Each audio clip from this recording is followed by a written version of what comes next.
Alhamdulillah Rabbil Alamin. Wassalatu wassalam ala ashrafil anbiya'i wal mursalin wa ala alihi wa ashabihi wa azwajihi wa dhurriyyatihi wa atba'ihi ajma'in.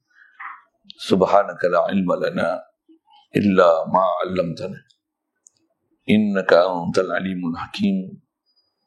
La haula wa la quwwata illa billahil aliyyil azim. Rabbi syrah li sadri wa yassir li amri wahlul 'uqdatam min lisani yafqahu qawli. Allahumma aftah alaina bi futuhil 'arifin bik. Allahumma ja'alna min allazina yastami'una al-qawla fayattabi'una ahsana. Allahumma 'allimna mimma jahilna wa anfa'na bima 'allamtana wa zidna 'ilman nafi'an ya rabbal alamin. Rabbi a'udzu bika min hamazati syayatin wa a'udzu bika rabbi an yahdurun. Wa'idhu nafsi billahil aliyyil azim. Bismillahi ma sya'allah la yasukul khaira illallah. Bismillahi ma sya'allah la yasrifu su'a illallah. Bismillahi ma sya'allah ma kana min ni'matin famin Allah. Bismillahi ma sya'allah la hawla wa la quwwata illa billah. Wa ba'du. Qala Syekh Musannif rahimahullahu ta'ala wa nafana bihi wa bi'ulumihi fi tarin. Kitab lama ni kita pakai muka surat 6. Kitab baru muka surat 8. Soal, berapa perkara rukun Islam? Jawabnya, rukun Islam itu 5 perkara. Pertamanya berkata asyhadu an la ilaha illallah wa asyhadu anna Muhammadan Rasulullah. Maknanya aku bersaksi, yakni aku mengaku dengan lidah dan aku membenarkan dengan hati akan bahawasanya tiada ada Tuhan yang disembah dengan sebenarnya melainkan Allah, dan bahawasanya Nabi Muhammad sallallahu alaihi wasallam itu pesuruh Allah. Maka ini rukun tertentu atas orang yang kafir yang hendak masuk agama Islam juga. Dari sekalian, syukur Allah Subhanahu wa taala dengan limpah kurnia Dia lah masih mengekalkan kewujudan kita atas muka bumi ini. Alhamdulillah. Syukur kita dilahirkan dalam keadaan Islam, dengan sebab Islamnya mak ayah kita. Allah Subhanahu wa taala limpah kurnia Dia menzahirkan kita atas muka bumi ini daripada mak ayah kita yang Islam. Dapat kita Islam sejak lahir lagi, walaupun kita tak pernah faham Islam tu. Alhamdulillah. Syukur diberi pada kita pula, dibesarkan dalam keadaan keluarga kita Islam, masyarakat Islam, dan terbiasa dengan pengamalan amalan-amalan Islam. Alhamdulillah, kita dapat berada dalam satu keadaan taat, mengamalkan perintah Allah Ta'ala, meninggalkan larangan Dia. Alhamdulillah. Syukur diberi pada kita kesedaran, keinginan, kelobaan, kehendak dan kesungguhan untuk memahami ajaran Islam ni, untuk mengenali khasnya Allah Ta'ala, supaya kenal siapa ilah, siapa Tuhan kita. Yang makhluk takkan boleh jadi dengan sendirinya. Bahkan setiap makhluk pasti ada yang menjadikan dia, dan yang menjadikan semua makhluk ni hanyalah satu saja, itulah Allah.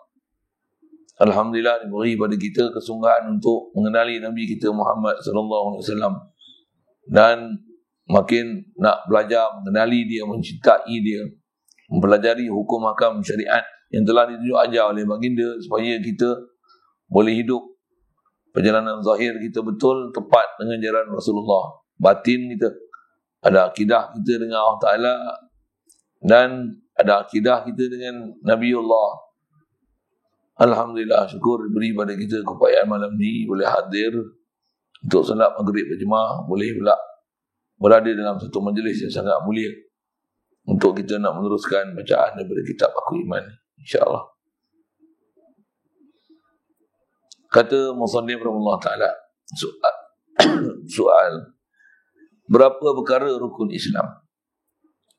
Kata sekalian, kita nak sambung ni, nak bicara pula rukun Islam. Setelah perbicaraan kita lepas, kita bicara mengenai apa definisi Islam tu. Antara lain yang telah kita belajar, Islam ni untuk sekurang-kurang nama Islam atas SOP yang warid datang daripada Nabi SAW yang telah didefinisikan oleh para ulama kita.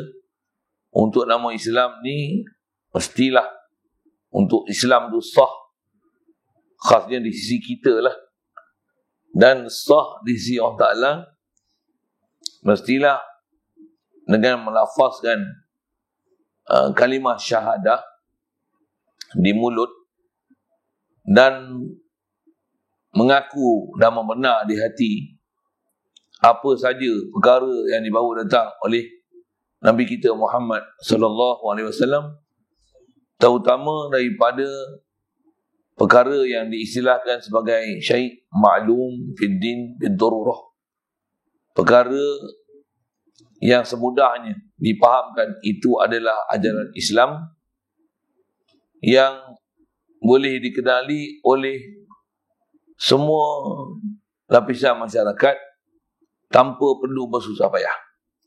Itu sekali lalu nak ertikan maksud syai' ma'lum fid din, syai' ma'lum fid din bid darurah. Jadi setiap apa perkara yang istilahnya ajaran-ajaran yang dibawa datang oleh Nabi kita Muhammad sallallahu alaihi wasallam untuk jadi Islam, mestilah mengaku dengan lidah, membenar dan mengiyakan semua ajaran Nabi sallallahu alaihi wasallam, sekalipun dia tak boleh nak mengerjakan perkara yang memang nama syai' ma'lum fid din bid darurah tu, selagi dia masih mengiya, membenarkan, mengaku, mengiktiraf, memuliakan, menjunjung, sekalipun dia tak boleh melaksana, bahkan dilanggarnya pula perintah larangan Allah Ta'ala, judi, arak, bunuh diri dan seumpamanya, hatta mati pun mati bunuh diri, mengikut kaedah kita dan syarak, selagi dia tak buat perkara yang membatalkan akidah dia, membatalkan Islam dia, istilahnya selagi dia tak buat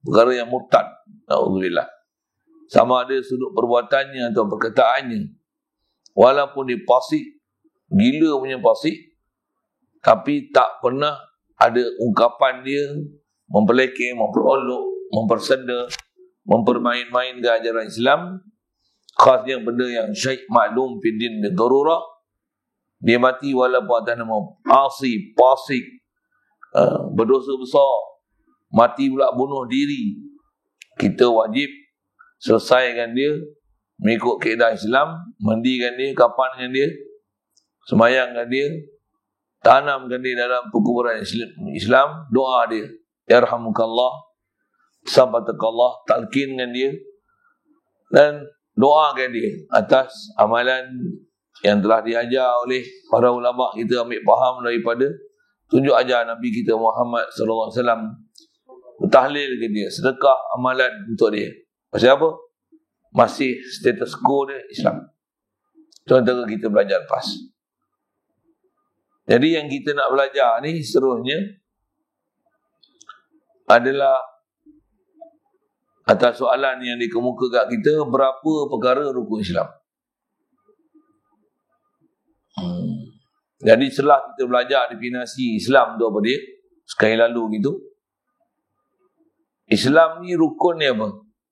Soalan pun sangat mudah, cuma nak ambil faham dengan lebih apa yang sepatutnya kita kena faham, apatah lagi nak upgrade kan kualiti kefahaman Islam kita, yang kita ni satu sudut memang Islam dah, alhamdulillah, tapi adakah Islam yang ada pada kita ni boleh kita berpuas hati dengan status dia, dan macam mana pula sikit sebanyak saya akan sebut insya-Allah tunjuk ajar daripada ulama kita, khasnya ulama tasawuf kita, bagaimana perjalanan Islam yang sepatutnya kena ada kat kita agar benar-benar menepati SOP yang ditunjuk ajar oleh Nabi kita Muhammad sallallahu alaihi wasallam, bukan hanya sekadar sekurang-kurang ataupun seminimum mungkin untuk masih mengekalkan status quo sebagai seorang Islam, macam yang kita sebut di awal tadi yang kita dah belajar pada bulan lepas. Iaitulah sekurang-kurangnya ada iman yang saya ada sebut dengan istilah sebesar zarah, yang macam mana buah iman sebesar zarah tu dia mengiyakan di mulut, membenarkan semua perkara yang datang dalam ajaran Islam ni, tak pernah ada dibangkang. Dia memperakukan dengan lidah, membenarkan dia, mengiyakan dia, tak pernah ditolak, tak pernah dinafi, tak pernah dipersenda, diperolok. Walaupun dalam masa yang sama dia masih melanggar larangan Allah Ta'ala, bahkan mati dalam keadaan fasik dan maksiat, masih hukum Islam. Kaedah kita Ahlussunnah wal Jamaah, wala nukaffir mu'minan bil wizri, kita tak menghukum kafir orang Islam dengan sebab semata-mata hanya pelaksanaan dosa. Dosa tak menjatuhkan seseorang tu pada murtad, tidak. Hukum dia asi, orang maksiat, fasik. Yang nak jaga sangat apa dia? Menghalalkan yang haram, mengharamkan yang halal. Itu bahaya.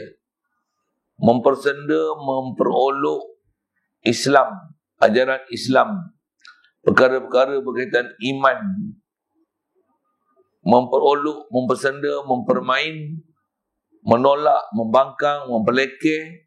Yang ni ialah antara perkara yang bahaya, besar sangat bahaya dia, pasal dia boleh membatalkan Islam, mengeluarkan seseorang tu daripada ajaran Islam, boleh menyebabkan istilahnya jadi murtad, wajib syahadah lain. Kalau dia tak syahadah lain dan menarik balik apa kesalahan besar yang telah dilakukan dengan jadi murtad ni, na'udzubillah.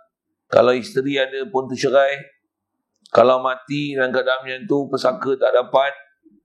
Bahkan kalau ada pemerintah Islam ambil tindakan, suruh dia taubat. Kalau tak mau taubat, pancung kepala dia.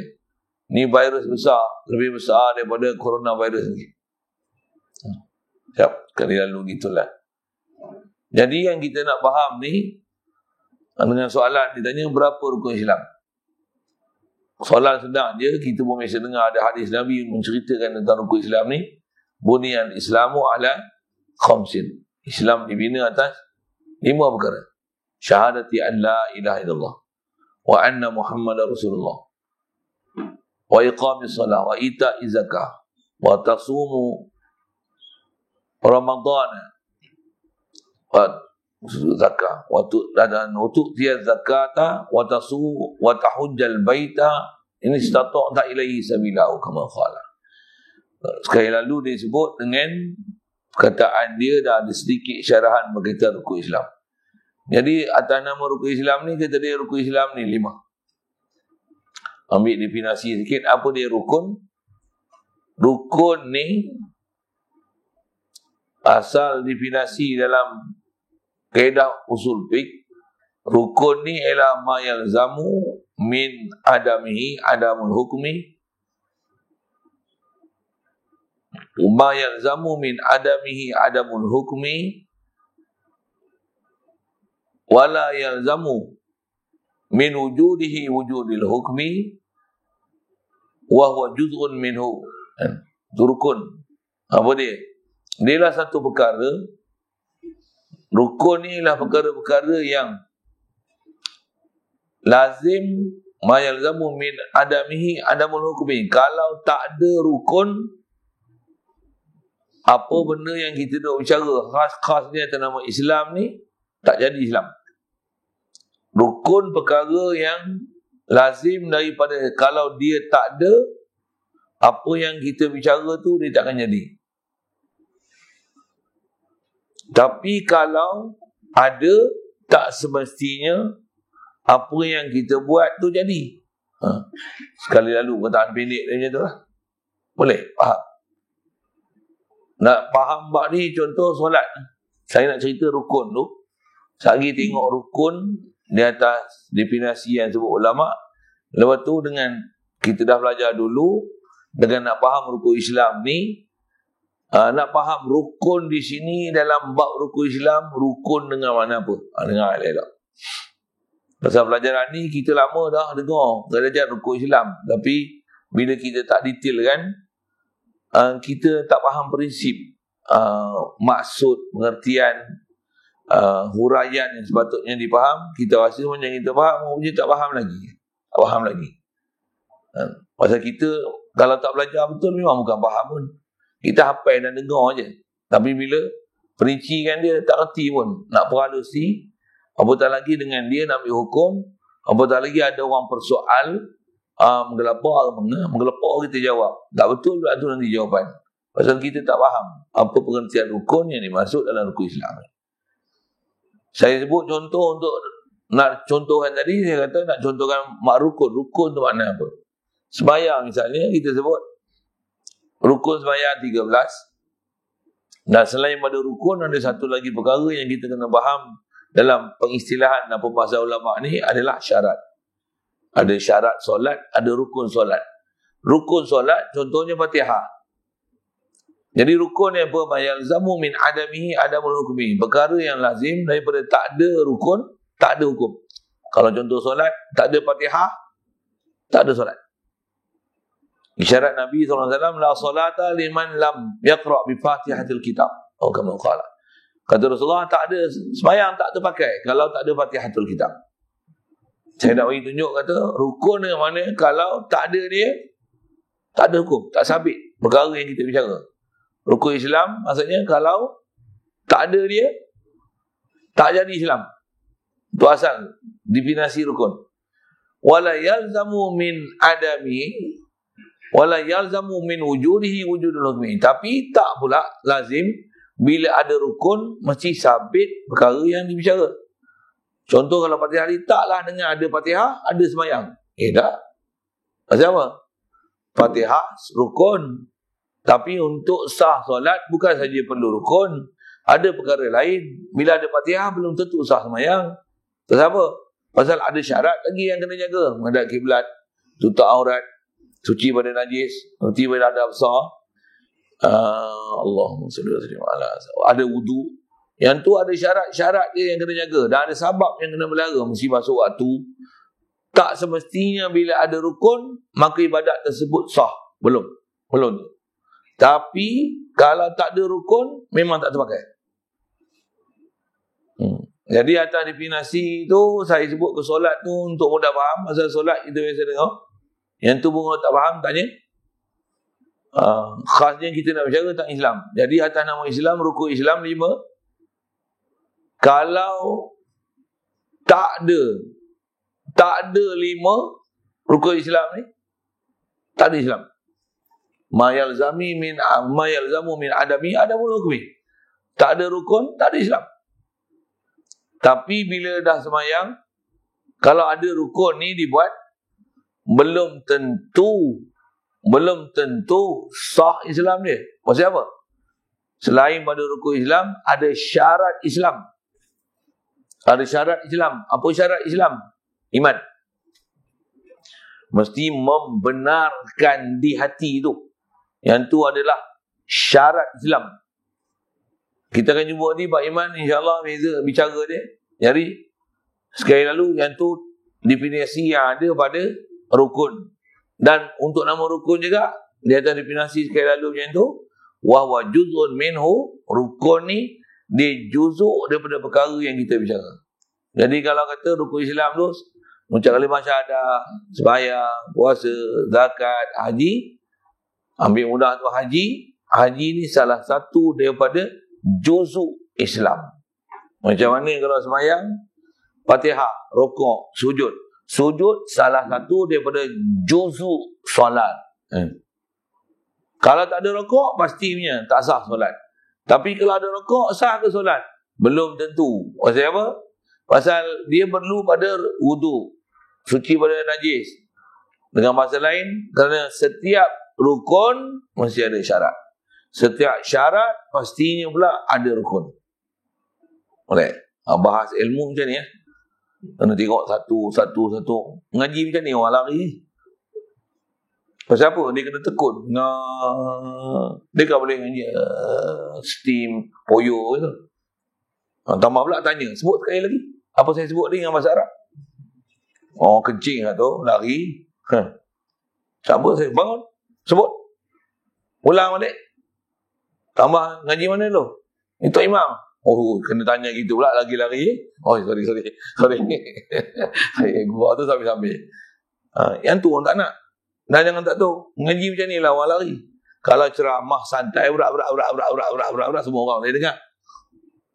Nak mengaji macam ni, nak boleh sebut definisi satu-satu macam ni lah. Yang tak ada berapa orang ada lah. Kan? Tambah pula nak jaga disiplin ilmu dengan bahas, rukun, syarat, semua dengan tertib dia.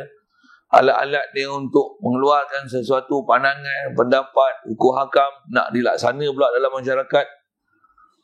Nak cari orang yang betul-betul berwibawa macam tu lah, ni sangat susah lah. Orang awam tak pandai menilai. Yang ni jauh hari saja mengenal mat nikam. Baik, saya sebut sekali lalu tu. Jadi kalau faham takrif tu, kalau saya ambil contoh bab solat tadi, kalau tak ada rokok, tak sah solat. Pasal apa? Pasal tak ada rokok, tak ada solat. Tak ada solat. Tapi bila ada rokok, begitu juga ada rukun-rukun yang lain, memang sah solat ke? Tak juga. Pasal dia terhenti, nak sah dia kena ada syarat. Dan rukuk, sujud, Fatihah, dia adalah juzuk daripada solat. Dia part of, kan? Sebahagian daripada solat tu. Rukuk, itu juzuk solat lah tu. Fatihah, juzuk solat lah tu. Tapi wuduk, menghadap kiblat, dia bukan juzuk solat. Menghadap kiblat bukan solat. Tutup aurat bukan solat. Tutup aurat syarat untuk bagi sah solat. Atau istilah fiqh, syarat dia amrun kharij. Rukun dia panggil amrun dakhil. Kalau istilah Melayu je, rukun dia panggil faktor dalaman. Dia adalah diri perkara yang dibicara. Kalau syarat dia faktor luaran, dia amrun kharij. Dia faktor luaran. Maksud apa? Dia bukan diri perkara, tapi untuk menyelesaikan perkara tersebut perlu disempurnakan terms and condition dia. 3&C. Dan kita biasa dengar orang tak ada kan. Tak dengar, tak faham pun. Diam je lah. Nak kata apa? Orang putih pun tak pandai. Ni kata, saya dengan Johan, saya suka sebut itu. Kenapa? Yang ni lah kita bodoh tu. Kita rasa macam kita ada sesuatu. Rupanya tak kerti apa. Orang putih tak boleh. Arab tak boleh. Melayu tak boleh. Apa tak kerti. Ulang alik masjid hari-hari. Tu pun. Jadi apa masalah kita? Masalah kita. Masjid ada masalah tu. Sikit lah sana. Baik, di atas kita faham tu. Ya. Rukun Islam berapa? 5 betul? Rukun semayang ni berapa? 13. Tak bagi salam, sah semayang? Okey. Kita sebut rukun tu. Jadi kalau faham rukun semayang, rukun Islam ni 5, tak semayang apa hukum? Tak sah Islam. Jadi adakah tak semayang jadi kafir? Nanti tak habis bicara lagi. Sekali definisi macam tu lah. Tak semayang kafir, tak puasa kafir, tak mengucap memang kafir. Kalau orang kafir. Tak payah zakat kafir, tak payah berterah tak kafir, tak pergi haji kafir. Tak pergi haji semua tak kita bicara ni, yang mana cukup-cukup syarat lah. Yang tak cukup syarat apa tak payah bicara lah. Macam Fatihah, rukuk, sujud, baca tahiyat. Khasnya kalau contoh Fatihah. Tak ada Fatihah tak sah semayang. Tak ada Fatihah ni kalau untuk orang yang status biasa, yang normal punya. Tapi kalau dia jadi masbuk, gugur Fatihah dia. Itu cerita lain. Ada benda yang menggugurkan syarat. Ada perkara yang menggugurkan rukun. Itu ada detail dia. Yang ni sebut umum, common knowledge. Perkataan bahas asal lagi. Jadi atas kata rukun Islam, kalau tak pergi haji, cukup syarat dia. Tak pergi haji, faham tu batal Islam dia. Tak sah, bukan batal, sorry. Tak sah Islam dia. Belum Islam. Macam apa? Rukun Islam pun tak ada. Kalau definisi sekali lalu gitu. Soal, adakah betul dengan tak sembahyang jadi kafir? Tak. Salah bagi hukum kalau orang tak sembahyang kita hukum kafir. Kita dah belajar dah definisi yang lepas, bulan lepas. Tadi pun saya sebut sekali lalu. orang yang masih kekal Islam ni, dah hukum Islam, dengan sebab buat dosa, tak dihukum dengan kafir dia. Itu prinsip yang dah ada. Antara yang saya sebut sekali lalu tadi, walaupun dah belajar ulang lepas, sebagai recall aja balik apa yang telah belajar dulu. Jadi kalau kata orang tu mati bunuh diri, zina, arak, macam-macam lah, judi, macam-macam benda dia buat, benda-benda dosa.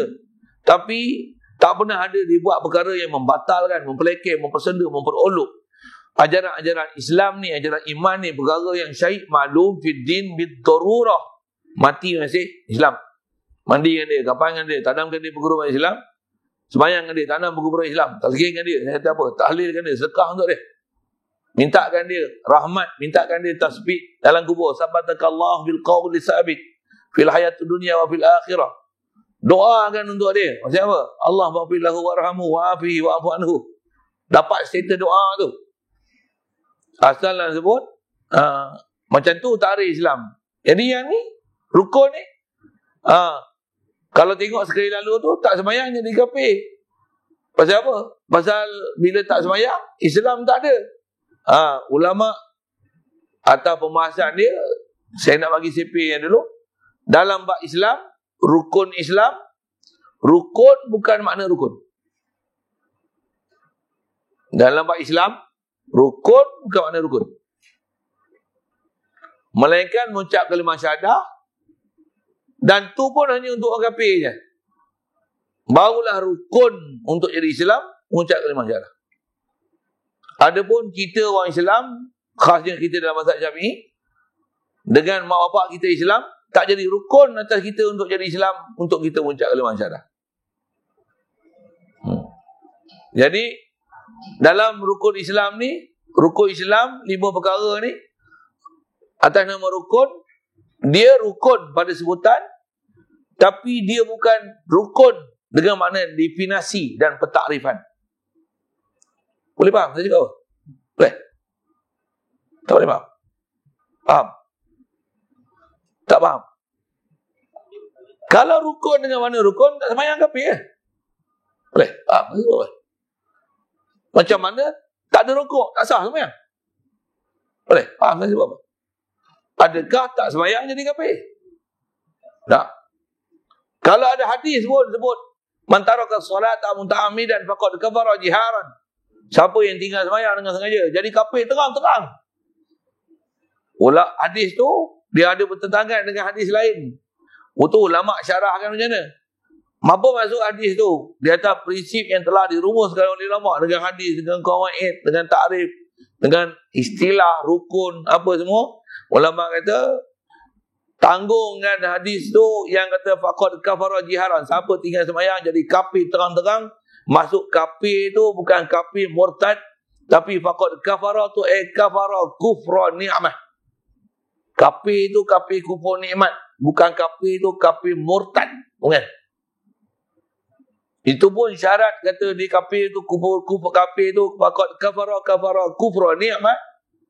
Jika kalau kita tanya dia tak sembahyang tu pasal apa kau tak sembahyang? Memang tinggal sembahyang sengaja. Pasal apa kau tak sembahyang? Dia malas, dia sibuk. Kalau dengan dia kata dia malas, dia sibuk, asi berdosa, fasik gila punya, dosa besar, wajib taubat, tapi tak boleh hukum dia kafir. Masih Muslim asi nama dia. Itu satu pendapat ulama tanggung hadis tu, berdasarkan hadis lain. Ataupun ada ulama kata, memang siapa tinggal sembahyang ni memang jadi kafir terang-terang.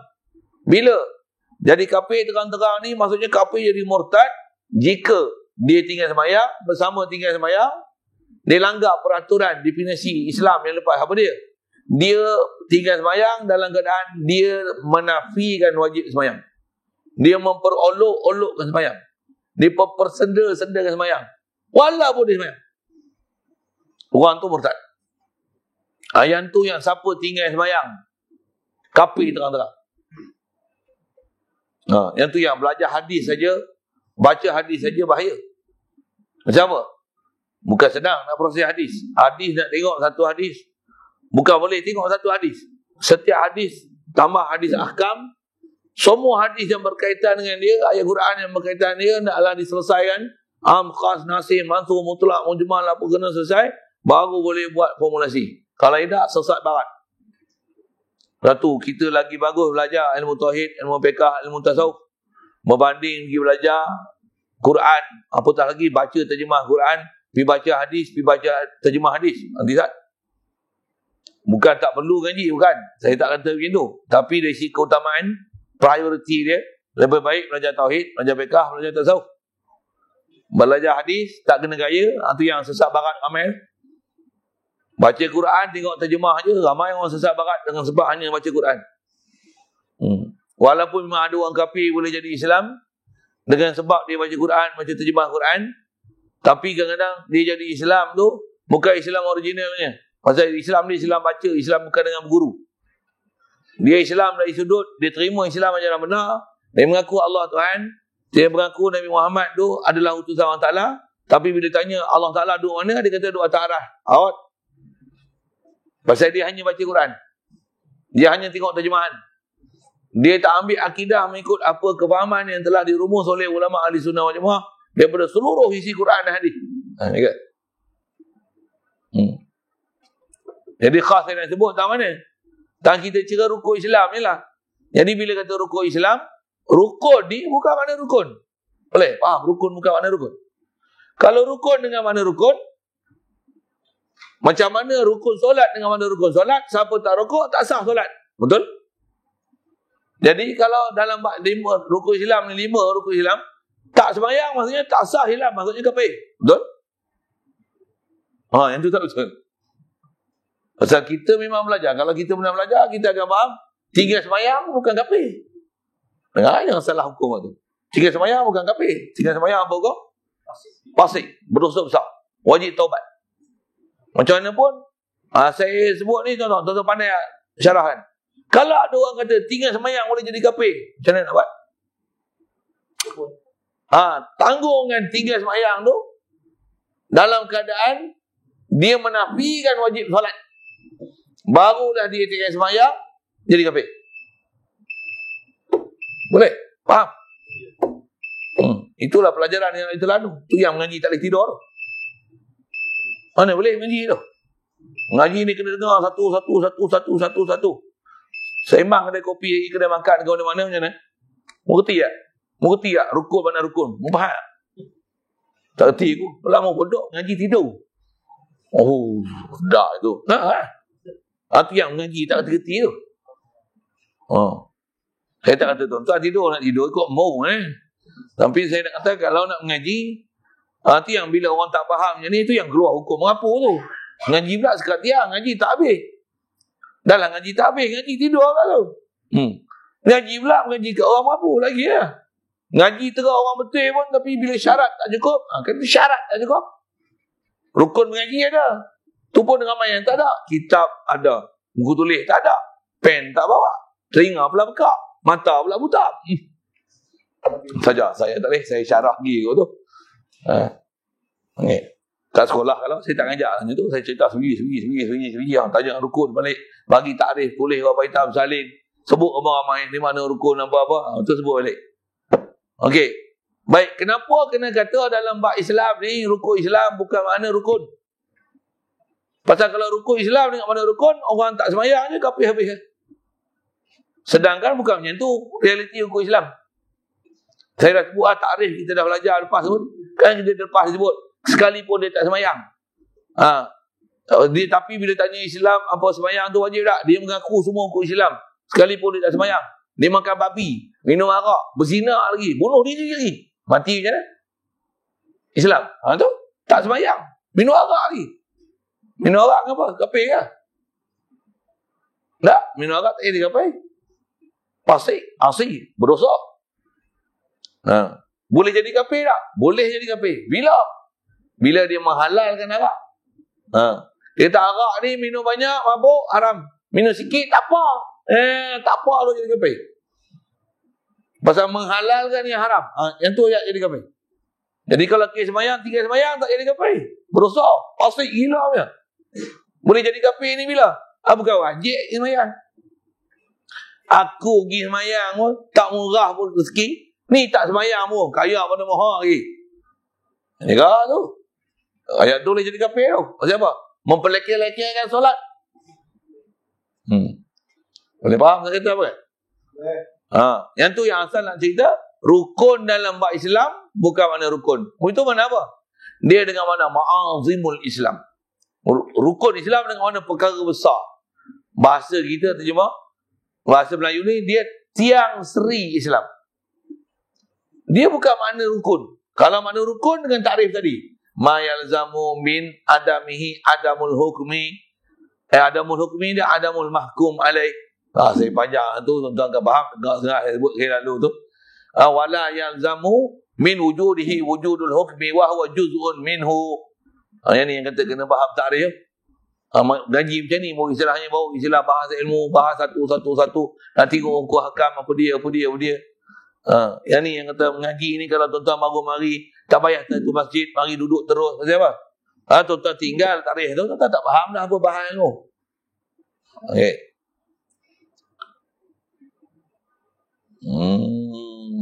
Jadi sembahyang, mengucap kalimah syahadah, atas saya sebut gini. Untuk orang Islam kita sama budak-budak muda ni katalah, dia orang ni tak pernah belajar langsung kalimah syahadah, rukun Islam, kaedah 50 apa semua tak pernah belajar. Cuba panggil seorang suruh dia mengucap tak? Ada yang tak mengucap? Dia tahu mengucap pun tak boleh. Kau Islam tak? Islam? Mengucap pun tak boleh. Soal, Islam ke kafir? Islam ke kafir? Mengucap tak boleh. Betul lah. Kafir tak boleh mengucap. Kalau kata kafir tak faham tu. Kafir masih Islam. Fasik. Gila babi yang fasik. Gila babi tu tak ada dalam kitab. Tu bahasa saya. Yang biar kitab mana Ustaz dalil gila babi tu? Petapa gitu. Dong aku cuba ke masuk dari situ. Masuk gila babi sewek. Fahaman tu salah. Mengatakan kafir orang tak boleh mengucap kalimah syahadah salah. Khasnya pada mak bapak Islam. Tapi apa hukumnya? Fasik.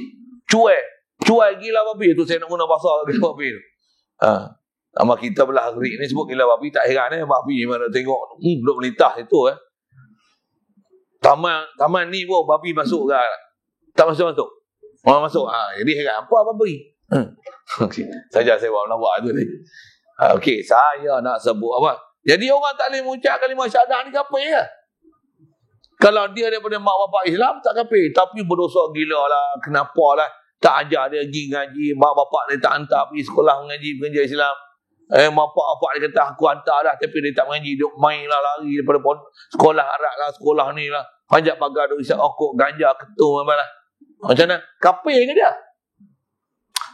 dia? Nah, dia kata rukun Islam tak boleh ucap ni, macam mana tak Islam?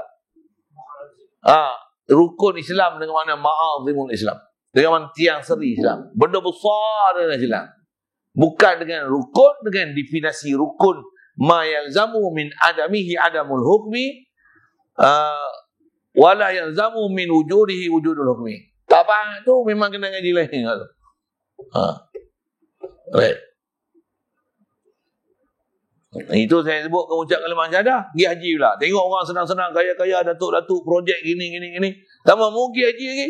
Patutnya pergi 5 tahun dulu lah. Memang panggil lah. Tapi aku duduk tangguh, nikah lah, anak ni lah, patah kaki lah. Tu yang patah kaki. Ni tak ada pasal apa, saja tangguh kau projek. Kau buik lah, tak boleh pergi. Kapa ya? Tak buat rukun Islam ni mampu. Kapa ya? Kapa tak kapa, kan kata rukun bunyal Islam ala khamsin. Inilah, nak mu baca hadis mu bodoh. Mu tak faham masuk hadis. Ulama dah syarah macam mana?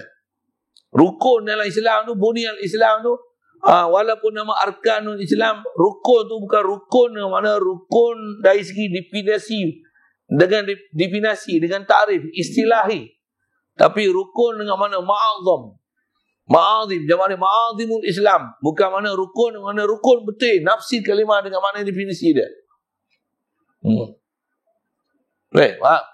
Saya tak payah sebut lah bab puasa zakat tu, lah. Cuma syarat dia yang dia masih Islam apa dia?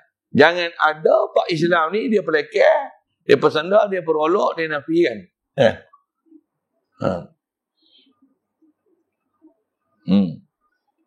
Yang tu tempat bahas pertama nak faham rukun Islam tu, rukun dengan mana apa, takrif, lepas tu rukun Islam ni, dalam bab rukun Islam, rukun bukan makna rukun. Yang tu saya tanya ni, faham tak? Boleh tak faham? Boleh? Alhamdulillah. Alhamdulillah. Nah, bab ni, kerana tuan-tuan tanya ustaz tak faham. Dengar lah saya. Tambah tuan tanya, apa ustaz? Kalau tak semayang ni bagus. Tak semayang kapit Ada hadis kata gitu. Hadis. Kita pun dengar hadis. Terkebih kot. Betul. Ustaz tu hujah pakai Quran hadis. Memang Quran hadis bodoh. Bodoh, kamu tak faham. Disiplin Quran hadis tu. Mau ingat orang bodoh-bodoh macam tu boleh faham kan? Dia mesti ahli dia nak pergi faham tu. Ambil faham Quran hadis tu. Satu, banyak zaman lah ni ada orang, tambah ada orang-orang yang jenis-jenis pahaman dah beliau lah. Bopi pasal itu. Yang wahab tu. Dia sikit Quran hadis. Bagi kelabu mata orang. Kalau saya kata itu. Kenapa? Sebut Quran hadis nampak hebat lah. Tapi bodoh. Kenapa?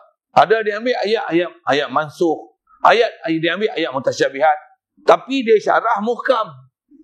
Itu masalah. Yang ni pun tuan-tuan orang awam bukan faham. Satu ada orang ada dia pelik kata dia, apa siapa ustaz ni marah sangat, barat sangat. Tak suka orang duk kata Allah Ta'ala. Mu bodoh mu tak kerti. Satu mu kata tak apa. Kata dia senang aja Allah Ta'ala. Ustaz. Mu bodoh. Satu mu kata gitu. Aku kerti. Satu aku makan.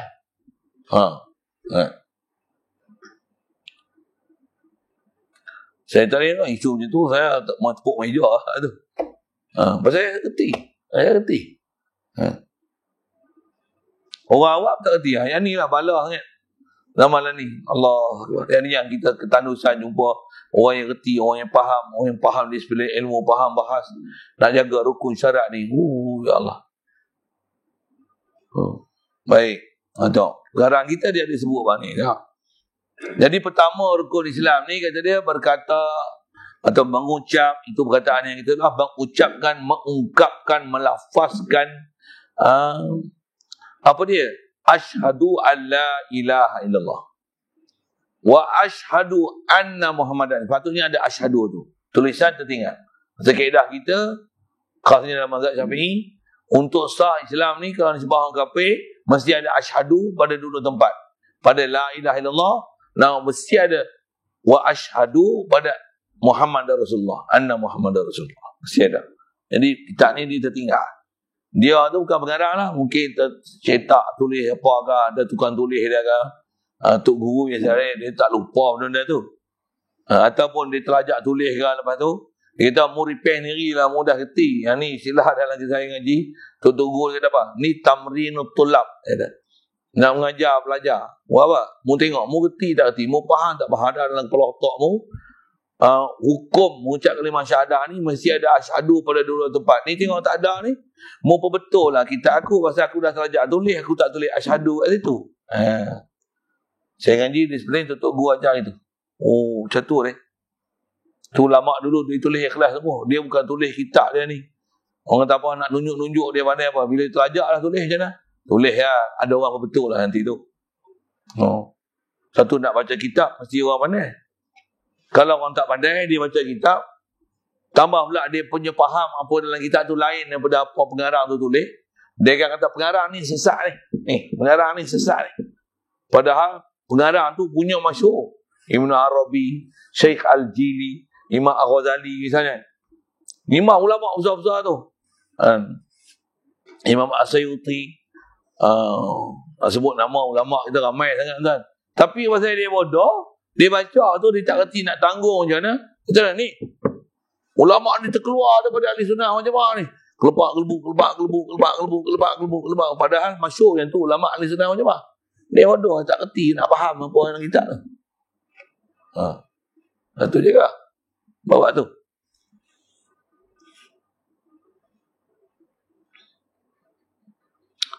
Baik, itu tang asyhadu anna Muhammad Rasulullah. Maknanya terjemah, aku bersaksi yang ni aku mengaku dengan lidah dan aku membenar dengan hati. Yang tu tak ada dalam lafaz. Aku membenar dengan hati tu, yang tu dia selitkan Yang tu adalah syarat sah mengucap kalimah syahadah di mulut. Khasnya pada settle orang kafir. Orang kafir nak sah mengucap kalimah syahadah bukan hanya menyebut, mengungkap, melafazkan asyhadu di mulut, tetapi dia mesti membenarkan dalam hati. Yang tu pun ada masa dia, ada tempat dia saya akan cerita ni, insyaAllah. Pasal mesti mengucap, mesti hati tasdik. Pasal kita akan belajar nanti bab iman. Iman ni umumnya dia perbuatan zahir, mengucap mulut, sembahyang, puasa, zakat, haji. Bab iman dia semua bab hati. Allah, malaikat, rasul, kitab, qadar hari kiamat. Mesti ada lazim-laziman dua-dua ni. Hanya mengucap saja di mulut, hati tak membenarkan. Nanti istilah ulama sebut dia ni Islam di sisi manusia, kafir di sisi Allah Ta'ala. Tak sah. Tak sah taraf. Tak menepati SOP. Tak menepati standardized untuk jadi Islam di sisi Allah Ta'ala. Mungkin cukup syarat di sisi manusia, tapi kalau hati tak membenarkan, tak mengiyakan dan dia tak faham dia sebut apa, dia sah Islam di sisi manusia tapi tak sah Islam di sisi Allah Ta'ala. Satu, dia bubuh syarat. Untuk sah mengaku dua kalimah syahadah ni sebut lidah dan membenarkan dengan hati.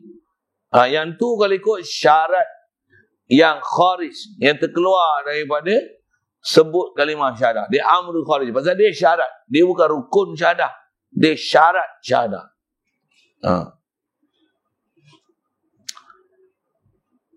Dia bersaksi tadi bahawasanya tiada ada Tuhan yang disembah dengan sebenarnya melainkan Allah, dan bahawasanya Nabi Muhammad itu pesuruh Allah. Baik. Tengok pengarang kita. Dia tolong jelas ni. Saya dah cerita tadi. Kalau saya cerita tu, faham? Tuan-tuan barukan faham perkataan dia ni. Kata apa? Maka ini rukun. Rukun mana? Asyhadu an la ilaha illallah wa asyhadu anna Muhammadur Rasulullah. Tasdik di hati ni.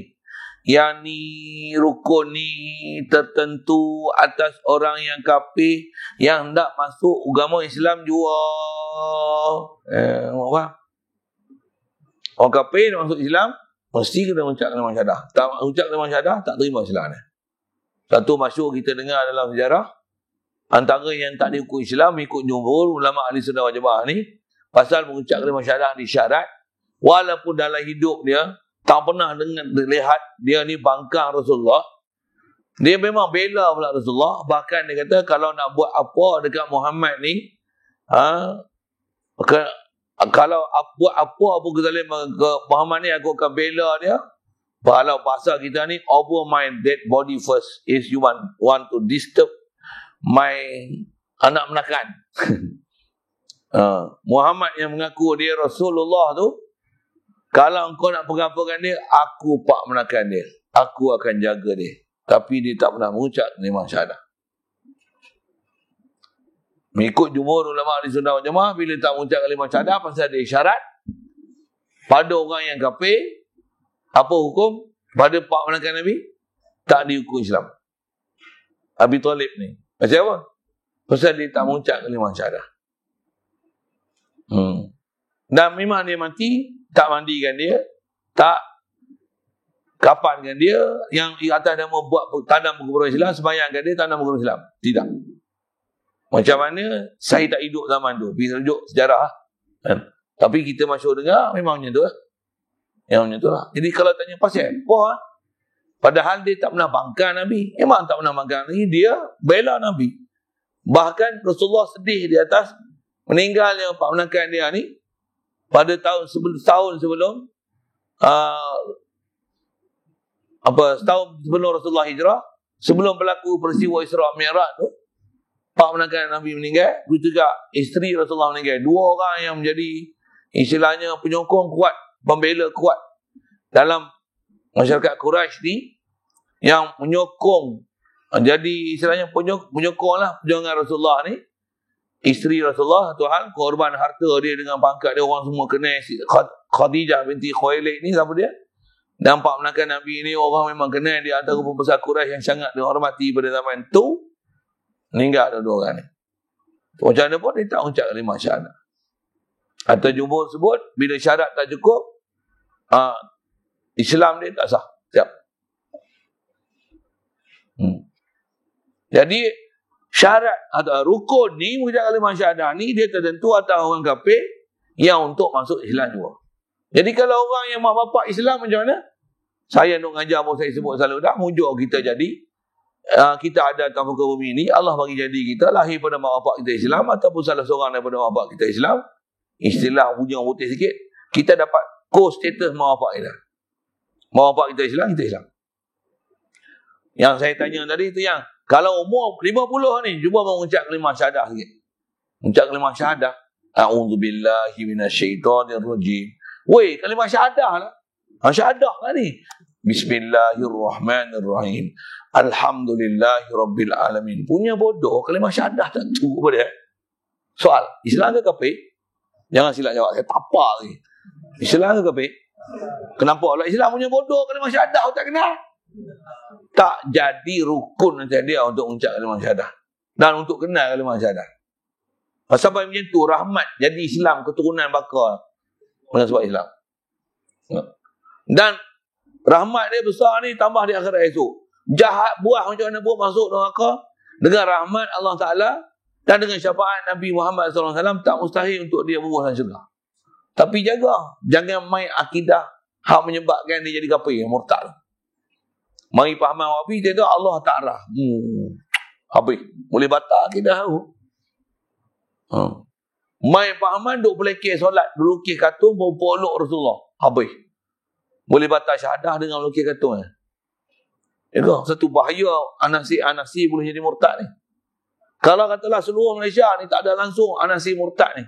Ni Wahabi ke, Syiah ke yang boleh menyebabkan boleh terbatal syahadah ni tak ada satu pun. Tapi semua main saya bukan nak menyokong tapi saya nak buat satu spekulasi satu dan menunjukkan satu gambaran besarnya rahmat jadi Islam walaupun jadi Islam maka dan keturunan. Selagi tak ada perkara yang membatalkan syahadah kita. Apa dia? Tak ada pluralisme, tak ada pahaman Wahabi, tak ada Syiah ni. Tak, semua ni judi, arak, zina, mati bunuh diri.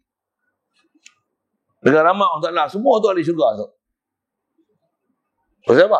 Sah Islam. Mengikut definisi. Pasal tak ada benda yang membatalkan dia. Dengan saya sebut tadi contoh. Tapi bila mai anasir yang boleh menyebabkan batal syahadah ni kan. Tak boleh main-main lah weh. Mu silap ambil aliran silap je. Habis kan.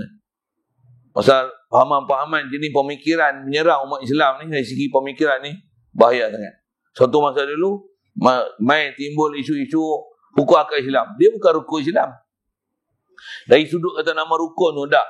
Tapi dia adalah antara benda syait maklum fiddin bin darurah. Orang mencuri kena hukum apa? Potong tangan. Dia kata kami tak setuju pencuri dipotong tangan. Kamu tak setuju tak boleh cakap. Mu tak nak buat punya pasal. Mu tak buat mahkamah syariah. Mu tak buat udah potong tangan. Mu sengat pagi itu buat bodoh, buat poyo gitu. Bila nak potong tangan buat bodoh gitu. Siapa nak sokong buat potong tangan dalam parlimen? Buat poyo bodoh gitu buat. Usul-usul nak dibentang dalam parlimen contohlah kan. Kan isu-isu politik ni tu lah. Buat poyo bodoh dalam parlimen tidur tu. Ni mikrofon dah buka ni. No on. Dah bunyi berokok. Berokok tu degau lah weh. Orang duk bahas bab-bab isu tu. Dia tidur boleh. Dia menteri dalam negeri. Perdana Menteri. Siapa tu tak tahu lah. Contoh ya. Tak ada kafir. Siapa? Dia tak berolok sikit pun. Dia cuma tak laksana. Pasti je lah babi tu memang lah.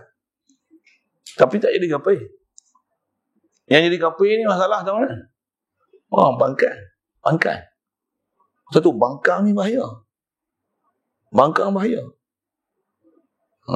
Siapa setuju? Siapa tak setuju? Laksana hukum wuduk. Angkat tangan. Angkat api. Buat boyo bodoh tidur. Memang ketuk je. Woi, undilah. Buat boyo. Tak apa. Selamat. Akidah kau. Dia kau. Yang ni yang kita kena bagi hukum betul. Jangan kopong-kapah lagi buat hukum. Jangan silap pula tu bagi hukum. Ya. Macam mana? Tak apa? Siapa tak suka? Oh, pergi pangkah orang yang tak nak tu. Pangkah tu pangkah orang, bukan pangkah tak nak hukum Islam. Ni faham tak kawan? Ngundi tu, mu nak pilih siapa? Pangkah tu. Pangkah tu maksudnya dia nak orang ni jadi pemimpin. Padahal katalah orang kafir misalnya. Contoh, orang kafir. Dia nak yang tu. Jadi kafir kan lantik orang kafir jadi pemimpin kita? Tak. Pasti gila babi mesti kan? Kata tu. Jadi kafir kan? Tak. Tapi mu dapat saham. Dia kecil orang, mu pun dapat hukum kecil kan lah. Dia bunuh orang Islam, mu dapat saham bunuh orang Islam kan lah. Pasal mu sokong dia. Kedah dia macam mana? Oh, silap aku sokong dia. Aku bangkah dia. Aku tak ambil lah. Ya Allah, terimalah taubat aku. Silap aku. Okey. Lepas tadi. Lepas. Tak ada bertalian lah kita dengan dia. Yang dah silap tu. Tapi 5 tahun lah pula nak tukar. Tu pun lepas COVID esok. Bila lah tu? Contoh. Jadi saya jawab soalan tu. Dia yang jadi salah ni apa? Dengan tentunya. Ada benda-benda yang dalam hukum Islam atas nama Syekh Ma'lum Fiddin bin Durur dibangkang. Hak tu. Hak tu bahaya tu. Saya tahu dulu kalau saya sebut macam ni. Kalau Wahabi kena sebut tak? Dia besar masalah dia. Kalau dulu kalau Wahabi kata Allah duduk atas arah, duduk yang layak dengannya. Gagah kot lah ayat tu. Dengar sebut gagah lah. Tapi bahaya ayat tu. Boleh jadi kufur ayat tu. Tapi gagah kot lah. Tahu mana gagah? Gagah. Yang layak tu. Gagah kot lah. Gagah. Ni tak ada langsung. Allah ni memang duduk atas arah. Atas lagi. Tak ada langsung. Atas yang layak, tak ada langsung layak tu. Allah ni atas arah ni. Bukan duduk atas arah ni, duduk atas ni. Atas tu, atas lagi. Tak ada langsung perkataan layak tu. Lapik tak ada langsung. Ada orang selalu buat poyo. Pejabat agama pun buat poyo. Sorry, kasar sikit bahasa saya ni. Poyo. Main kopi now orang, apa apa dia? Ustaz kelas hulu tak boleh main gerik. Pula. Bukan saya balik Sabah. Tapi tak kenal lah pasal hari ni boleh bagi kan. Lepas lah. Tapi ada tempat yang saya tak lagi lah itu pasal dapat arahan tu. Memang pun tak berani nak panggil saya. Pasal apa? Dapat arahan keluar surat. Surat tu, surat rasmi tak ada lah. Hantar dalam WhatsApp. Tak dibenarkan tenaga pengajar daripada daerah Perkenan Hulu tak dibenarkan mengajar di Masjid Gerik. Masjid dan surau Gerik. Gerik ya, Ipoh boleh. Tapi kita ni, kita tak diajar untuk bertumbuk apa orang. Kita arahan keluar ikut lah. Tapi memang tak betul. Mengajar saya sebut itu. Ramai ni saya sebut macam mana boleh keluar arahan belik tu? Wahabi macam mana? Buat poyo. Atas arah. Boleh mengajar lagi. Tapi buat tapi lagi. Macam tak ada apa-apa yang masalah. Relax. Duk ada terang lah video kelahi. Dia sendiri memang cakap Allah ni duk atas arah ni. Senang. Selama dia cakap tak ada masalah pun. Tak ada apa ambil tindakan pun. Patutnya bahaya pada COVID ni. Patutnya keluar arahan lah. Tutup. Tapi panggil dia pejabat agama. Agak tak berani nak kelahi bagi saya kelahi dah. Berani. Memang saya berani. Satu saya pergi. Tak pergi tempat dia. Tak boleh nak buat kurang ajar. Itu lah. Kalau saya buat, ada orang bagi tempat ni, esok saya duduk tempat tu, saya nak panggil dia. Saya ni hati ada lah. Dia main tempat kita, dia pula tak boleh buat kurang ajar kita. Pasal kalau malam tu saya berjerit kan, saya tepuk meja kan. Kata ni lah akhlak Ustaz Ahli Sunnah wal Jamaah. Wow. Tak tahu adab dah sebagai tetamu. Tunjuk kurang ajar. Macam rumah dia. Habis. Ustaz, muncullah malam tu tak ngamuk. Tuan-tuan kalau tengok, biasa tengok saya mengajar, saya sebut Wahabi ke mana, tuan-tuan tengok dalam video tu awak lah, Ustaz ni lembek sangat. Memang malam tu saya ubah perangai saya. Pasal dah tak pada sihat. Memang kawan-kawan anak saya tu, Ustaz, slow. Jangan duk mengamuk. Jangan panas badan. Jangan tepuk meja. Saya memang ada cadang lah dalam hati. Apa dia? Dia sebut je Allah Ta'ala, saya nak jerit kuat-kuat. Saya punya azam dalam hati ni. Apa dia? Kalau dia bagi hujah pertama tu dia sebut, misalnya gini. Allah doa Ta'ala. Saya cadang ni, saya kata apa? Subhanallah! Saya ada azam dalam hati tu. Dengan orang ni saya boleh cerita kan. Nanti tak kira ada saya cerita kemudian. Pasal yang tu saya kata rahsia. Saya nak buat gempak sikit. Tapi atas nasihat dengan kawan saya tak buat itu. Saya nak sebut subhanallah saya mah. Memang kita diajar itu. Sebut dengan perkara yang tak betul dengan Allah Ta'ala ni. Tanzih selalu Allah Ta'ala daripada sifat tak selayak dengan dia. Kita sembahyang imam tu, Zuhur 4 rakaat, dia naik ke 5. Subhanallah! Padahal imam lupa, bukan Allah lupa. Tapi lupa tu tak layak ke Allah Ta'ala.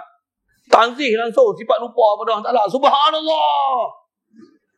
Saya niat dah ke tu. Tak jadi macam tu. Kalau saya buat gitu kan, pasti dia goreng habis lah. Hangit lah. Muncullah tak ada kita. Sikit lah ke sana. Esok kita panggil dah. Kita tengok dia dah jadi orang. Tak tahulah tu, tengok macam mana. Patutnya bukan saya. Orang yang pihak berwajib lah. Macam mana dia tak bagi orang tenaga pengajar kelah hulu masuk gerik. Itu kan. Pasal COVID ni bahaya, nak jaga keselamatan umat. Hak tu apa? Mudah-mudahan ada lah orang pejabat apa dengar lah ni kan. Kalau sampai-sampai tu potong-potong ke hatak ke demo lah. Saya nak buat ni nampak teruk sangat. Ada kawan-kawan saya yang memang hantar surat dah pejabat agama apa ni. Poyo. Saya tahu siapa. Saya tak tahu siapa. Muskil lagi. Kau masih diterima sebagai ahli sunnah wal jamaah kot. Ataupun isu-isu apa saya tak tahu. Saya pelik. Pasal salah besar. Dia istilahnya tak ada maaf. Kalau dalam akidah dia tak ada maaf tu. Pasal dia sebut tu terang-terang, sorehan. Dia sebut sorehan, terang-terang. Tak ada langsung nak boleh tanggung kinayah ke apa ke, tak ada. Kalau sebut Allah ni, jangan kalau dia kata Allah ni bodoh dengan yang layak dengannya. Gagah taklah pasal ada layak tu. Gagah taklah. Tapi gila mau sebut Allah Ta'ala bodoh. Bodoh yang layak dengannya. Tapi sebab layak tu gagah taklah. Yang ni tak ada layak-layak apa tu. Allah duduk atas rak. Duduk hakiki. Tuan.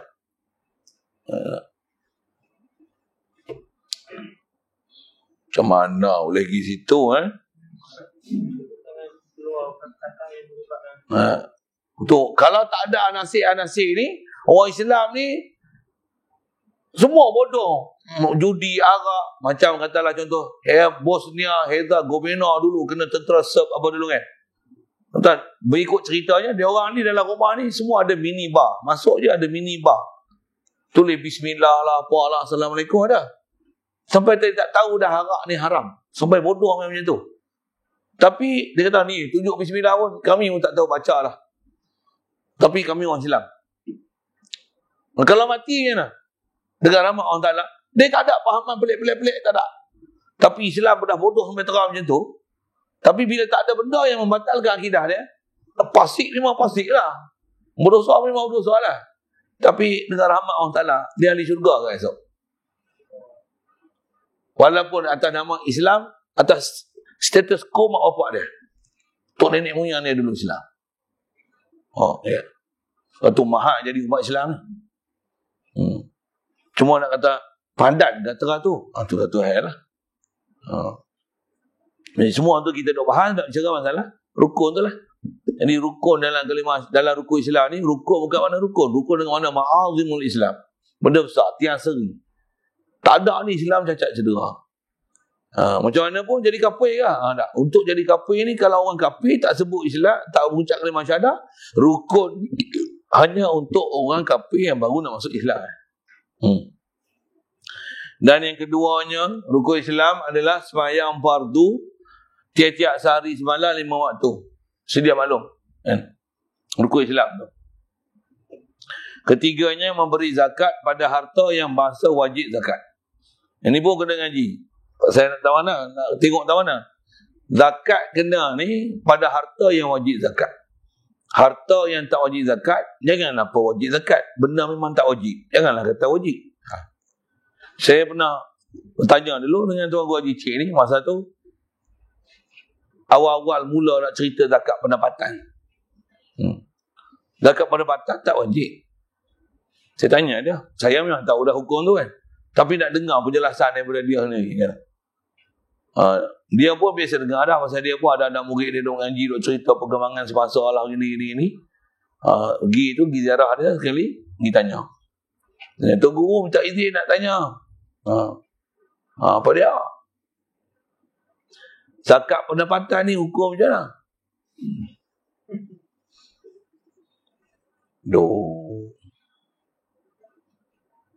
Macam mana kita Pak? Siapa yang mengatakan zakat pendapatan tu wajib, sedangkan tak ada seorang daripada ulama-ulama mujtahid dalam agama Islam ni yang mengatakan wajib, memperwajib, benda tak wajib, murtad. Wah tu. Benda tak wajib, kita wajib. Ada apa? Mu buat hukum ni, mu Tuhan ya. Saya tanya, babi wajib zakat? Babi semua orang ni jawab. Tapi ada benda-benda yang ada orang tak faham, kita rasa wajib zakat. Tu kalau saya tanya gini, batu permata wajib zakat? Takkan tak saya belajar aku, takkan semua bodoh yang buat pasal itu. Bagi ayat kasar. Batu permata wajib zakat tak? Kalau menega, saya bukan tanya menega, saya tak sebut menega, saya kata batu permata. Tak wajib kan dia ada harga. Bukan masalah ada harga. Masalah dia bukan daripada jenis benda-benda yang berharga yang kena zakat. Tengok saya soal. Dengar lah. Duit kena zakat tak?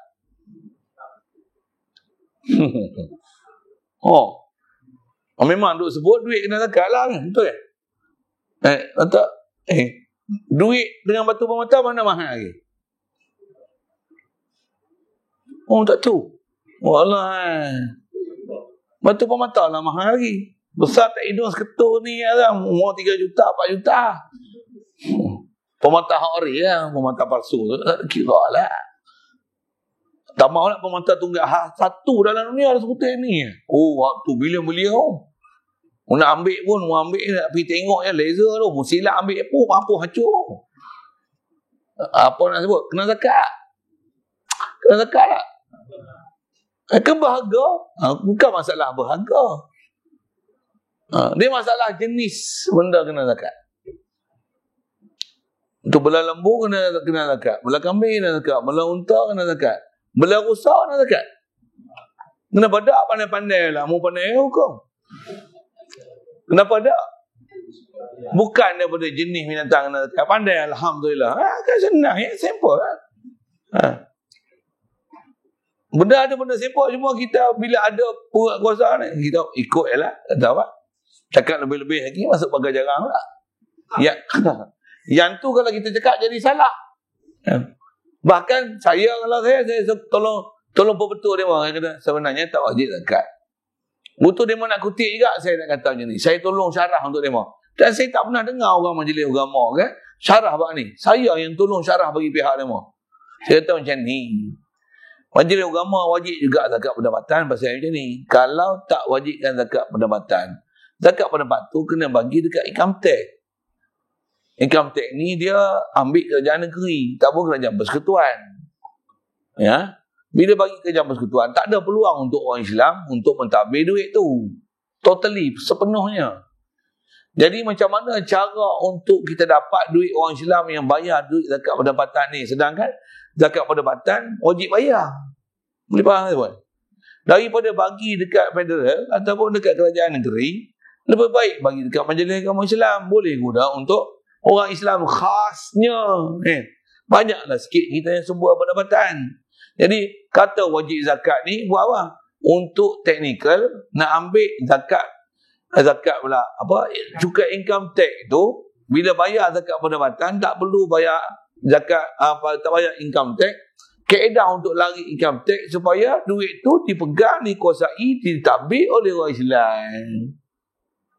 Jadi tuan-tuan bayarlah daripada kena income tax, baik bayar dekat Majlis Agama Islam atas nama zakat pendapatan. Bayarlah. Saya tolong syarah itu. Memang tak pernah kata apa gitu. Tak percaya tuan-tuan kita tanya no. Saya tolong murnikan orang gitu. Tapi kalau orang tanya saya tak kena zakat. Tapi kalau kata kena zakat pendapatan, baik mau bayar atas nama zakat pendapatan, bagi Majlis Agama. Lagi bagus tu. Jangan bagi dekat federal ni, dekat pekerjaan negeri ni. Boleh? Saya sebut apa?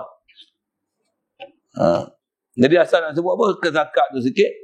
Zakat ni yang kena zakat pada harta yang wajib zakat. Mai ada orang tu dia kata buah pelam pun kena zakat. Sawit pun kena zakat. Lah ni bela ayam pun kena zakat. Kutip pucuk baku kena zakat.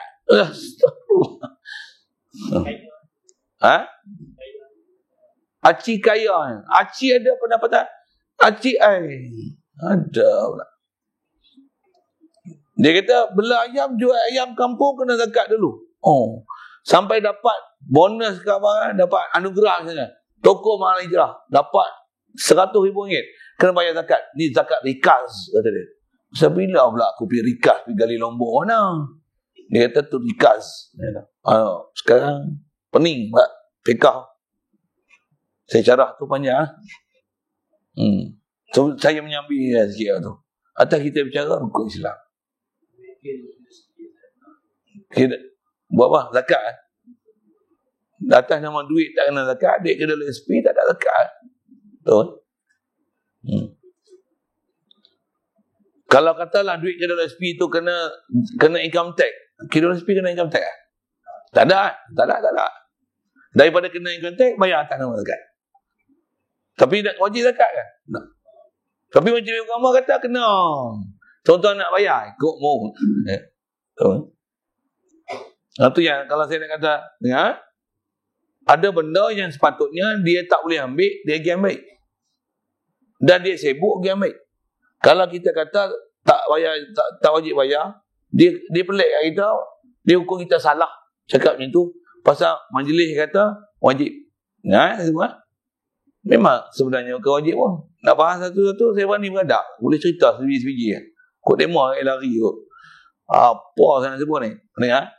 Duit atau pesaka, kalau ada orang mati, katalah mati ada anak perempuan seorang. Mak tak ada, bapak seorang, semua tak ada. Pesaka tinggal anak perempuan seorang.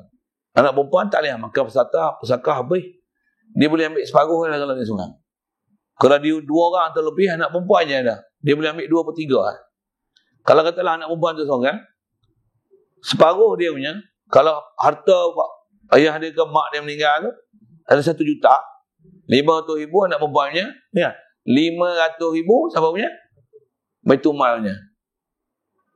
Apa hukum wajib bagi kat Baitul Mal? Ya, wajib. Kok tuan-tuan tak bisa dengar? Tak bisa dengar. Itulah. Sudah saya nak kata ayat bodoh lagi, melampau kan? Cuma dia tak benar maklum fidin bitururah. Orang mengaji begitu. Habis dengar kan saya nak gitu. Nak gitu ni. Gitu. Yang tu dia tak gaduh lah pergi buat enactment. Siapa mati, bila dikebumikan tu urusan polis dengan hospital. Tapi bak harta kena tunggu Majlis Agama tu. Buat apa? Kira zakat. Tak payah buat amanah raya. Majlis Agama buat. Kira paraik.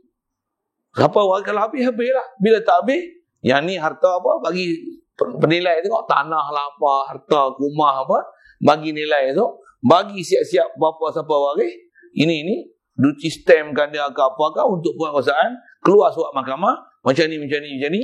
Kalau ada yang bawah umur macam ni, bagi hak dia, buka akaun dia, masuk dia macam ni. Yang mana yang tak habis, semua salurkan dia kepada Majlis Agama Islam. Tak pergi buat pula. Sedangkan tu memang hak dia ambil. Kalau kita tak bagi, salah pula. Pasal apa? Itu ke hak kita. Tu makan harta cara zalim. Wala taqulu amwalakum bainakum bil batil, makan cara batil tu.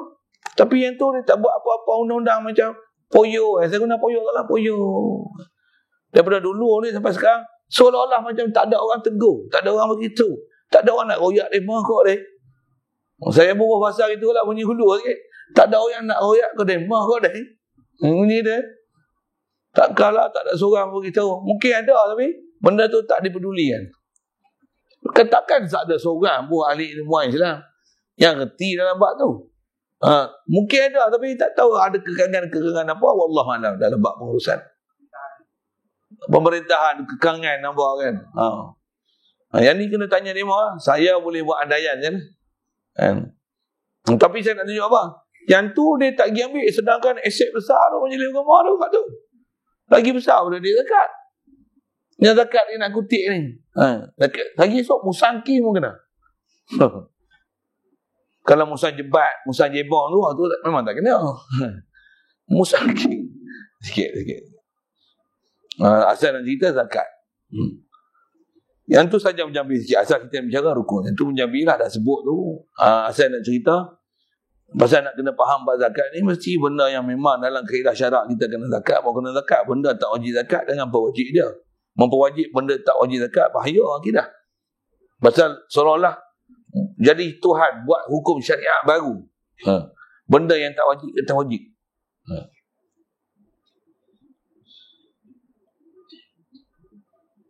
Yang keempatnya puasa Ramadan.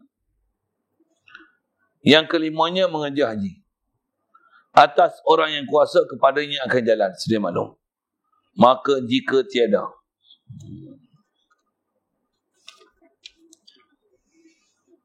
Rabih itu.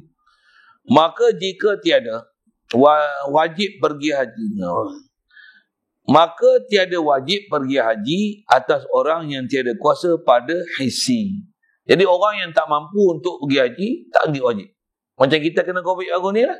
Duit ada bilion-bilion. Tapi Arab Saudi tak pergi. Dia tak keluar visa, nak masuk kena. Tak boleh, tak boleh. Jadi tak kuasa tapi dia tak kuasa pada hissing nama dia. Hissing. Silap. Sorry. Yang tu tak kuasa pada maknawi. Tak kuasa hissing ni seperti tiada ada belanja. Duit tak ada, lumpuh, tak boleh berjalan, naik ke terbang, muntah. Bukan muntah apa? Muntah hijau, muntah biru. Naik ke terbang, nampak kapal terbang pun macam ni lah. Lembek dia. Terus nak sampai, mampu dulu dengan terbang. Tu tak mampu. Istilah tak mampu. Dia kena wakil ke orang untuk pergi. Upah orang. Ataupun kata dia tiada kuasa ni, tiada kuasa pada maknawi. Seperti diambil cukai. Cukai, panjang kat syarah tu, saya baca sekali lalu ya. Kalau kerajaan Arab Saudi, dia ambil cukai untuk kita masuk negeri dia. Jikalau cukai itu sedikit sekalipun dia ambil RM1 setiap orang nak masuk Mekah, Madinah. Nak masuk Arab Saudi, nak cop visa, kena ambil visa, nak apply visa tu, kena bayar satu orang RM1. Walaupun RM1, walaupun sikit, tak wajib pergi haji. Pasal apa? Namanya terhalang perjalanan. Ada penyamun tunggu di jalan, kena bayar RM1 orang boleh masuk. Istilahnya tak aman perjalanan. Tak wajib pergi haji. Tapi tak biasa tabung haji keluar kejutaan tu. Tak. Tapi ada ke kena bayar cukai kat Arab Saudi ni? Kenal kan? Ada. Saya ngaji dengan arwah Tok Guru Haji Cik ni dulu. Dia simpan. Masa saya ngaji pun dia tunjuk ni. Bak ni lah. Pasal saya ada waktu-waktu dia pergi ziarah dia. Dia ngaji ada waktu yang pergi tu. Memang dia baca kitab-kitab haji ni. Dia kata, dia cerita bak cukai ni lah. Dia kata, memang pergi Mekah kena cukai ke? Kata dia.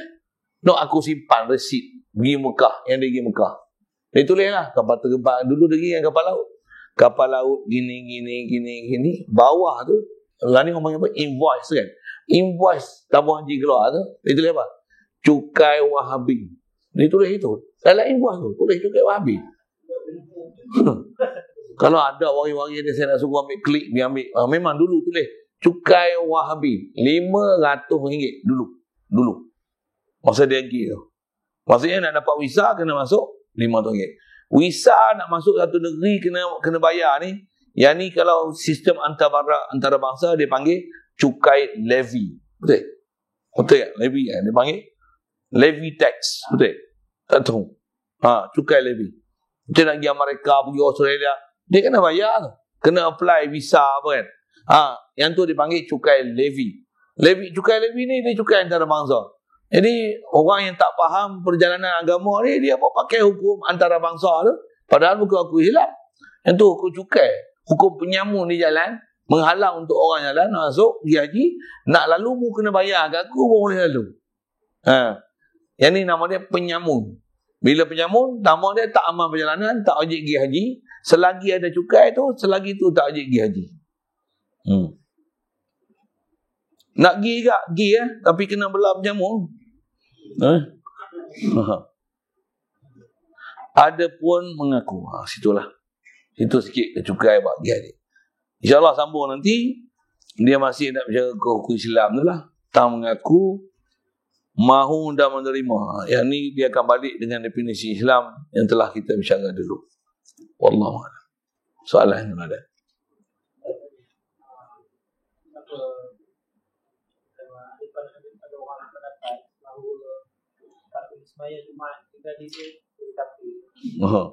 Ada orang berpandangan pasal dia kata ada hadis apa sebut siapa tak pergi sembahyang Jumaat 3 kali berturut-turut cok munafik.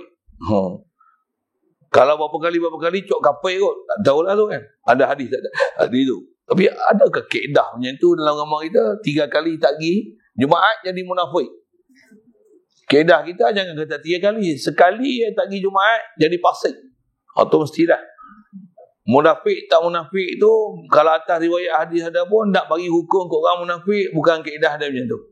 Kaedah yang telah dirumus, memang meninggal Jumaat dosa besar, tinggal sembahyang biasa saja pun dah dosa besar, tambah tinggal sembahyang Jumaat. Bahkan tinggal sembahyang Jumaat, dari sisi hukum tinggal sembahyang, kalau kita belajar bab fiqh, kalau tinggal sembahyang Zuhur, dia berbeza dengan tinggal sembahyang Jumaat. Tengok saya nak tunjuk perbezaan dia dan hukum Islam yang ada. Hukum hudud dalam Islam. Bab tinggal sembahyang.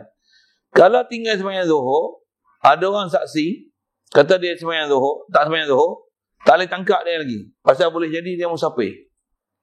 Boleh jadi dia jamakkan solat. Kita pun tak tahu status dia. Nak tangkap tu, isyarat kekuatan dia tak ada. Walaupun ada saksi kata memang dia tak sembahyang. Lepas tu, masuk waktu asar. Dia tak sembahyang asar. Masuk maghrib, ada saksi buat laporan dekat pihak yang berwajib. Bagi tahu kata orang ni tak sembahyang Zuhur dengan asar. Kena panggil. Sembahyang Zuhur dengan asar, dia kena tunggu masuk waktu maghrib. Habis dah waktu asar. Waktu jamak Zuhur asar tu habis, masuk maghrib, tak sembahyang lagi Zuhur asar. Dari sisi kaedah hukum Islam, orang ni kena panggil. Tanya dia pasal apa pun tak sembahyang. Ada saksi pula buktikan ni, dia pun mengaku dia tak sembahyang. Pasal apa tak sembahyang? Mu malah. Mu malah. Mu kena sembahyang ni, tobat. Kalau tak aku pancung kepala mu. Dia kata aku tak mau sembahyang. Kalau dia kata tetap sembahyang, malah, tak ada ubat lain. Dengan ini awak dijatuhkan hukum pancung. Mandatory. Sekarang juga. Kalau tak tobat. Ambil. Tarik. Cuf. Habis. Itu sembahyang Zuhur. Asar. Sembahyang Jumaat, dia tak payah tunggu asar. Sembahyang Jumaat, tak sembahyang. Lepas sembahyang Jumaat, pergi cari siapa tak Jumaat. Ada lagi tempat yang boleh Jumaat. Kalau ada, suruh dia pergi sembahyang. Kalau dah habis dah, tangkap. Pasal apa mu tak pergi sembahyang? Dosa-dosa. Kalau sembahyang Jumaat, dia tak boleh pergi sembahyang asar. Mana boleh? Mu sembahyang tadi. Kalau ada sembahyang Zuhur lah ni, wajib ni. Musafir tak musafir. Mu sembahyang Jumaat wajib lah ni. Untuk nak sembahyang Jumaat tak boleh nak macam mana? Mu sembahyang Zuhur wajib lah ni. Sembahyang Zuhur sekarang. Tak sembahyang, boleh pancung. Saya ingat saya dalam keadaan sembahyang Jumaat boleh pancung lah tu. Pasal dia pergi. Suruh sembahyang tak mau. Pasal patutnya dia dapat Jumaat tak dapat ni. Dia pula cuai. Buka memang mustatin, tak ada musafir. Dan Jumaat, dia tak macam sembahyang lain, sembahyang Zuhur. Pasal Zuhur memang boleh jamak. Jumaat mana boleh jamak? Kalau memang masuk maghrib, sahkan dia sembahyang, tak sembahyang Jumaat, tak sembahyang asar. Masuk maghrib, ada saksi, tak mau sembahyang, mengaku malas apa-apa, memang juga pancung kepala. Saya nak sebut apa? Bab tinggal sembahyang Jumaat, macam tu hukum dia, dosa dia. Dia tak payah nanti sembahyang Jumaat 3 kali tinggal. Ada. Maksudnya tinggal sekali pun dah dosa besar, dah boleh hujung kepala. Jadi kalau ada orang gunakan yang tu sepi sebagai untuk ni, Untuk dia nak berhati-hati supaya jangan tinggal gangguan syarak, bagus juga. Tapi kalau ikut bukan syarat 3. 1 pun dah salah besar. 1 pun dah salah besar. Tapi tengok dalam masyarakat memang banyaklah pahaman tu. Pasal jangan kata orang Islam, bos kafir pun ada dia sistem dengan orang Islam macam tu. Ni bos ni. Pasal ada orang Islam biasa cerita tu, saya tak boleh tinggal semayang 3 Jumaat 3 kali mah. Paling kuat 2 kali. Kalau gitu awak tukar you punya shift ah. You sudah berapa kali talak Jumaat? 2 kali ah. 2 kali kalau ini kali yang lu kena pergi semayang Jumaat. Kalau tidak nanti you jadi munafik. Tokek Cina susun orang Islam jangan tinggal semayang Jumaat 3 kali. Itu tak pelik. Sepatutnya macam mana? Hari Jumaat hari cuti. Orang Islam wajib pergi Jumaat semua. Sepanjang tu kalau saya harus kita cuti, kita Jumaat, kita hari Ahad lagi. Kena belasah lagi. Sekali lalu gitulah. Jadi prinsip kita di atas kata nak hukum munafik orang tu satu, tapi kaedah kita sekali tinggal pun dah dosa besar dah, hukum fasik, wajib taubat, kena menyesal, tak boleh. Jangan buat dah lagi tinggal Jumaat. Kalau tak boleh pergi Jumaat ni, kena tambah pergi Jumaat, kena halau. Gigi. Saya tengok rupanya minggu tu tak boleh semayang Jumaat. Macam 2 minggu sudah tu. 3 minggu sudah tu. Ada kawan saya kan, dia pergi kiamat. Dia tak tahu kata tak boleh semayang Jumaat hari tu. Ni Pekala Hulu lah, kan negeri. Pekala Hulu. Tak boleh pergi. Balik. Pergi 13 orang hari ni. 13 orang. Balik itu saja. Kan? Balik itu saja tak boleh dengan seronok. Wujud tak yang Jumaat ni. Lega aku. Tak boleh. Kata, innalillah wa inna celaka apa, bala apa, sampai tak boleh semayang Jumaat hari ni. Saya mujur hari tu tak pergi semayang itu. Lari saya pergi kat kampung Aleh. Aleh habis semayang Jumaat. Ada apa tu? Ada yang Kuala Hulu. Ada hantu raya kot Kuala Hulu. Tak boleh semayang raya. Tak boleh semayang Jumaat. Tak boleh. Saya sebut tu. Jadi pelik. Hukum tu jadi pelik. Nama tu. Okey. Sekali lalu gitulah. Sebut masalah. Sebab di atas 3 kali kan semayang Jumaat tak kaedah kita. Selagi benda yang nama fardu ain ni tak payah tunggu kali. Sekali pun dah bermasalah besar, hukum fasik. Itulah. Cuma atas kata kita bercara bab Islam ni, jadi kafir ke tinggal semayang Jumaat? Tak. Pakai yak-ye lah. Ye tak jadi kafir. Belah tak. Bukan suruh yak-ye tu. Nak kata jadi kafir, jangan suka kafir kau kan. Benda yang tak jadi kafir, jangan kafir ke orang. Tapi bukan maksudnya satu pelepasan. Macam masuklah sokong, kata tak salah tinggal semayang Jumaat. Siapa kata tak salah? Fasik gila. Itu sekali lalu. Wallahu a'lam. Bismillahirrahmanirrahim.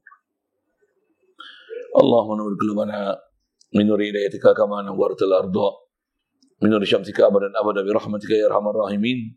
Warzuqna fahman nabiyyin wa hifdzal mursalin wa ilhamal malaikatil muqarrabin wa sallim tasliman ala jamil anbiya'i wal mursalin. Alhamdulillah.